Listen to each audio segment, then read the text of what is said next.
This episode of The Great War is sponsored by you, our supporters on Patreon and YouTube.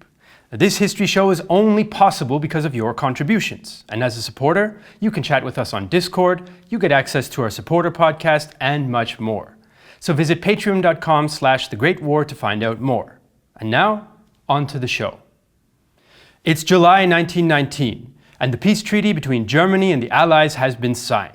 The US Third Army, stationed in the Rhineland, is officially disbanded in the expectation of German disarmament. But the Allied troops are not going anywhere. In fact, they are preparing for long and difficult years in hostile territory.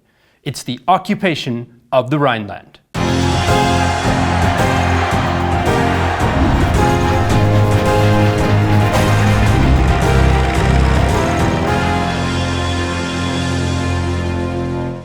Hi, I'm Jesse Alexander and welcome to The Great War.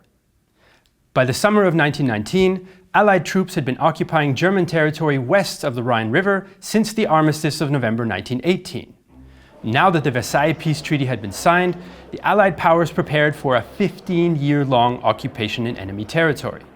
The American Third Army was broken up and most of its men demobilized in July. The other Allied armies also sent many of their troops home, but the Rhineland was still a political, strategic, and cultural battleground for all powers involved. Now, Allied forces began their advance towards Germany on November 17, 1918. The terms of the armistice laid out that all German territory west of the Rhine River, that is to say the left bank, were to be occupied along with 3 bridgeheads on the eastern side, or right bank. Now, by early December, the Allied armies had reached the Rhine and occupied the bridgeheads at Cologne, Koblenz and Mainz. In total, around 750,000 French, British, American, and Belgian troops followed at a prearranged, safe distance behind the retreating Germans. Now, interestingly, 1,200 Siamese troops also participated as part of the French force. Now, each Allied nation was responsible for a particular zone, and at first, the occupation was run by the military authorities, though a civilian commission was soon put in place after a few months. By June 1919, the Versailles Peace Treaty had cemented the occupation as part of the peace settlement. The Allies would stay for 15 years, were free to extend the zone of occupation if Germany did not adhere to the terms of the treaty, and the Rhineland would be demilitarized in perpetuity. So with an area of 6.5% of Germany's territory, and a population of 7 million, now firmly under Allied control for years to come, let's take a look at how the long-term occupation came to be and what the Allies hoped to achieve with their presence there. Like so many of the questions relating to the peace settlement, the Rhineland question proved difficult to manage given the competing interests of the Allies. The French certainly had the most at stake in the issue, given their concerns about a future German attack. Now, the French knew long before the war that they had a serious security problem. France's population and economy were smaller than Germany's, and now France had been further weakened by the war. Germany's losses, on the other hand, had not damaged its long-term potential as a great power. Now that the war had been won, the French saw their chance to use the Rhineland occupation for 2 purposes: to establish a new military border with Germany, and to extract maximum economic benefit for themselves to close the gap with their more powerful neighbor. Now, they would also be able to use the Rhineland as a bargaining chip to ensure that Germany would pay the reparations it owed. Paul Tirard, who was the top civilian authority in the occupied zone, felt strongly about the French cause when he wrote years later, "What did France demand? Not enlarged territories, not annexation, not even the satisfaction of amour-propre. Nothing but her security." To the French, the Rhineland seemed a perfect barrier to what they considered Prussian aggression. Ideas were floated on how best to separate it from the rest of the country. Some argued it should be an independent country in alliance with France and the Low Countries, while others felt it could remain part of Germany, but become an autonomous region permanently occupied by France. Whatever the solution, the French wanted to make sure that any future attack against them would start as far as possible from their border. General Foch argued strongly for the Rhine to become France's new military frontier, and the French right launched a public campaign led by the Comité de la Rive Gauche, or Left Bank Committee, to pressure Clemenceau into taking a hard stance. Now, in February 1919, French delegate André Tardieu made France's case to the peace conference. The German border should stop at the Rhine, and there should be a permanent occupation of the bridgeheads to ensure Allied control of any movement. He did not, however, specify anything about how the region should be governed. So while the French saw the occupation of the Rhineland as a matter of vital security and pushed for going beyond just occupying this part of Germany, the British and the Americans were not enthused. The British wanted to maintain a balance of power in Europe and did not want France to get too strong or for Germany to get too weak. Prime Minister Lloyd George also feared the results of provoking the Germans via occupation. We regarded it as a definite and dishonorable betrayal of one of the fundamental principles for which the Allies had professed to fight, and which they blazoned forth to their own people in the hour of sacrifice. British General Henry Wilson was a little more sympathetic to French fears. I think Foch is going too far, but it is at the same time clear to me that neutrals like Luxembourg and Belgium unduly exposed the flank of the poor French, and that therefore some precautions must be taken, such as that no Boche troops should be quartered over the Rhine, and possibly no Boche conscription in the Rhenish provinces. On the American side, President Wilson was also opposed. Taking this territory away from Germany would simply give a cause for hatred and a determination for a renewal of the war throughout Germany that would always be equal to the bitterness felt by France against Germany over the lost provinces of Alsace and Lorraine. His close advisor, Colonel House, was of the same mind regarding Rhenish independence. The establishment of a Rhenish republic against the will of the population would contradict the principle of self-determination. For the Germans, the Rhineland was a politically sensitive topic.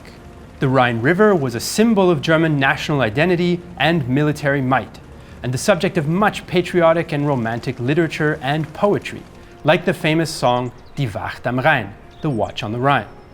No matter what the Allies would do with the region, the symbolism of the river would increase tensions, as we will soon see. Now, by May 1919, the Allies had come to a compromise agreement. The British reluctantly agreed to participate in the occupation because they feared the expansion of French power. The Americans joined as well, primarily to restrain the French from going too far in their eyes. Now, Lloyd George even proposed a Channel tunnel to allow British troops to help the French more quickly, but this never materialized.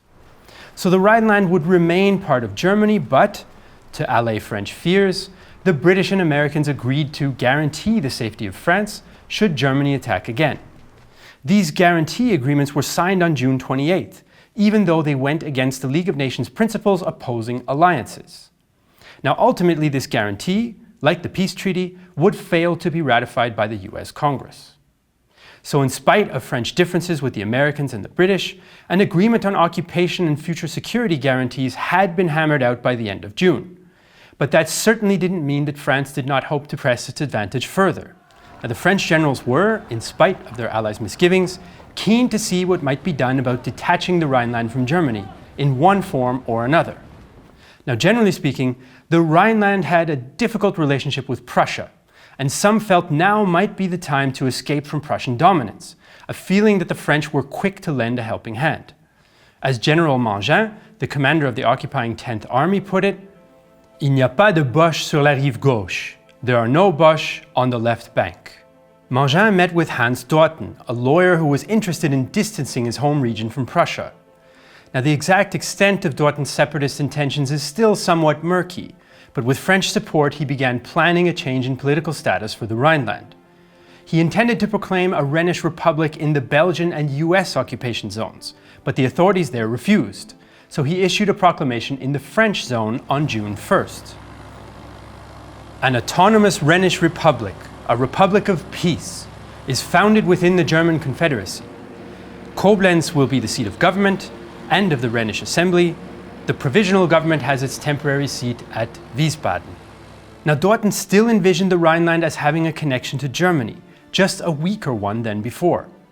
Now, his proclamation went on to say he planned to save the Rhineland from the Bolshevism on the rise in right-bank Germany, to promote peace by opposing Prussian militarism, and to benefit Rhinelanders through economic autonomy. The mayor of Cologne and future West German Chancellor Konrad Adenauer also flirted with the idea of an autonomous Rhenish Republic within Germany, but abandoned this position in the summer of 1919.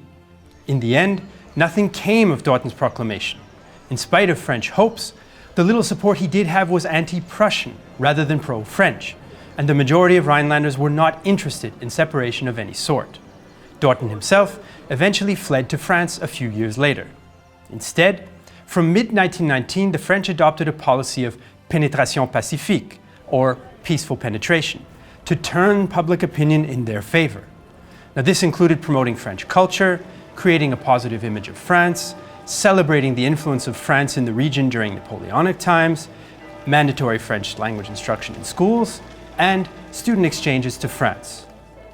Now, the Rhine was to be rebranded as a river of peace rather than a symbol of German defiance.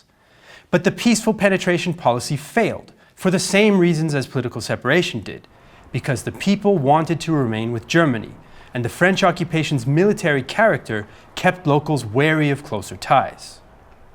So now that we've seen what political ambitions were playing out in Western Germany in 1919, let's turn our attention to the man on the street and find out what the occupation was like for both sides.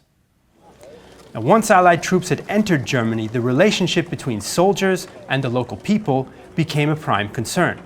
Tensions were high, but violence relatively low, at least until the signing of the peace treaty, despite the fact that the territory in which the Allies found themselves was plagued by instability and hunger. Konrad Adenauer even sent a telegram to approaching British troops in 1918, asking them to hurry up in the name of law and order. The British set a 7 p.m. curfew, civilians had to register, telephones were disconnected, the use of cars and public meetings had to be approved, letters and the press were censored, the time zone was changed to correspond with British time, and Germans had to raise their caps to British officers on the street, though that last point was soon rescinded. One story even has it that a German band playing at a restaurant, upon noticing that British officers had entered, began to play the Wacht am Rhein. The British stood at attention, and when it was over, a German thanked them for showing such respect. But the British simply replied, "We are the watch on the Rhine." Now, the American position was somewhat more accommodating, as demonstrated in these orders to US troops. "We are to help build a new government to take the place of the one we have destroyed. We must feed those whom we have overcome, and we must do all this with infinite tact and patience, and a keen appreciation of the smart that still lies in the open wound of their pride." Now, despite initial concerns, Belgian General Michel reported, "Given that the entry of the first troops into Rhenish territory was unexpectedly moved up by several days, and given that we were still unsure about how the German population would react, the first statements to inhabitants were quite severe. They were corrected thereafter, once the goodwill and correct attitude of the population was observed." This correct attitude was nonetheless relatively cool. The mayor of Kaiserslautern wrote in early December, "The rule is the following: behave with a cold and sober politeness if an encounter is unavoidable. No enthusiasm." The Allied forces also delivered food to the starving locals. In the American zone, 10,000 children were being fed every day. Now, some Germans were also glad that the presence of the Allied troops ensured an order that was threatened on the right bank by revolution. One resident wrote of the French, "They give us lard, flour, rice, cooking oil, and above all, we are protected from the Spartakists." US General Henry Jackson had a similar impression in May 1919. "The Boche people don't in the least seem to resent our being here. In fact, they are undoubtedly glad, as we are at any rate preferable to their own Bolsheviks." One local Rhinelander observed, "The French are not barbarians, as our government of scoundrels and liars told us." All the same, in some ways, the early months of the occupation continued the culture of war. Troops paraded, officers made speeches, and flags and banners of the occupying powers dominated public spaces. French General Gérard echoed martial wartime language when he addressed his men in late November. "Soldier, victory has crowned your heroism. As the conqueror, you will demand the esteem and the respect of this country, just as you have demanded the admiration of the universe. You oppose the destructive wrath of the barbarian with the firm and wise justice of our liberating race. To a people bent under centuries of tyranny, you will show what a free nation, conscious of its own power and loyalty, wants and is capable of. It was, in the words of a French historian, l'impossible démobilisation culturelle de l'immédiat après-guerre, the impossible cultural demobilization of the immediate post-war period. In the American, British, and Belgian zones, the authorities made a conscious effort to limit contact with locals, or fraternization. In November 1918, US General Pershing issued a statement to US troops. Germany remains enemy territory, and there must be no intimate personal associations with its inhabitants. The Belgians expressly forbid marriages with locals. Now, once the peace treaty was signed, some of these restrictions were loosened, and by 1920, 1 in 10 American officers had a German bride. Prostitution, on the other hand, was not as easy to control as marriage. The starvation and economic collapse of Germany and large male armies of occupation meant that prostitution soon became a flourishing business, and services were often payable in chocolate and white bread. Now, the US and UK tried to discourage the practice. A British officer recalled, "Any woman found in the company of a soldier she knew nothing about was assumed to have met him promiscuously on the same evening, and unless she was obviously respectable, was arrested on suspicion of endangering the health of the troops." American troops were warned of, quote, "the dangers of frequenting the female element." The French, on the other hand, were much more relaxed about the issue of prostitution, except when it came to non-European soldiers from their colonies in Africa. In accordance with colonial thinking about race, they did worry about sexual relations between non-European troops and German women. Foch was strongly in favor of setting up special brothels staffed by women from Africa to combat moral depression caused to the natives by their long stay in Europe. After much debate, this was tried, but few women could be found to work there. In fact, despite the relatively non-violent relations between occupiers and occupied, the German population was afraid of French colonial troops from North and Sub-Saharan Africa. Of 95,000 French troops in the Rhineland by the end of 1919, 20,000 were from Africa, about 15,000 from Morocco and Algeria, and about 5,000 from sub-Saharan colonies. Now, the French used these colonial troops in the occupation to allow more European French to be demobilized, but also to show the Germans' French power and the degree of German defeat. Now, ethnic stereotypes of the day and 4 years of wartime propaganda about African troops in Allied armies as cannibals and savages created fear in the Rhineland and elsewhere in Germany. As one resident wrote to a relative further east, "Don't worry, there are no black troops quartered with us, so all is well." These fears fed on wartime propaganda, but also rested on deep-seated discomfort with the inversion, for the Rhineland Germans at least, of the pre-war colonialist racial order. As one Rhinelander expressed, "No doubt the French think the Negroes are good enough to watch over us. This is a grave insult. We deserve cultured people like us. What a horror!" So the Allied occupation of the Rhineland was a mixture of positive and negative relationships, heavily influenced by wartime thinking and propaganda. Now, this explosive mixture would get worse before it got better.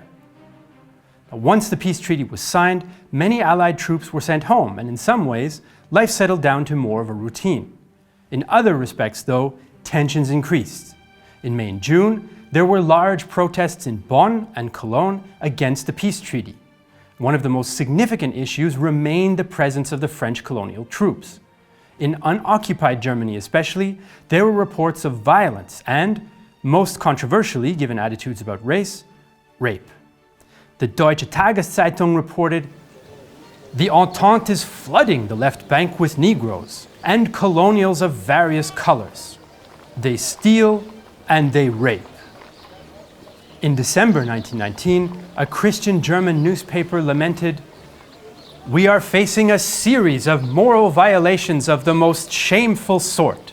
that we would not have thought possible in the 20th century, even after a long and depraved war. German Interior Minister Koch-Weser wrote in January 1920, "How the character of the beautiful Rhenish towns has changed. This is no surprise, since the French have set up brothels.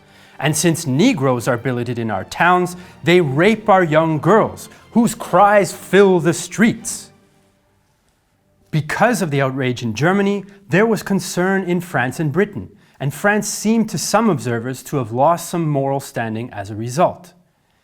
But these tales of violence and rape were based on stereotypes of hypersexualized non-Europeans, and turned out to be largely untrue. French investigations debunked the accusations, but the German press seized on rumor as fact and as a political weapon. This led to a major crisis the following year, known as the Schwarze Schmach, or the Black Shame. Some French soldiers also expected African troops to behave badly and were surprised when they did not. One Frenchman wrote, "Curiously, not one abuse has yet been committed by the Arabs. I would have thought they would have practiced the principle of might is right." Another observed, "After all, they are men too. This morning at church, there were many blacks." A local German Rhinelander also reflected this sentiment when he wrote, "The first days we hardly went out. We hid behind the windows. But then, little by little, we got used to them." In the end, the children of consensual unions between African soldiers and German women ended up a tragic story. Many of the Rhineland bastards, as they were known, were later forcefully sterilized by the Nazi regime. So as 1919 drew to a close, the occupation of the Rhineland had come to represent different things to different people. To the French, it was their hope for security and economic recovery. For the British and Americans, it was an uncomfortable manifestation of their wartime alliance.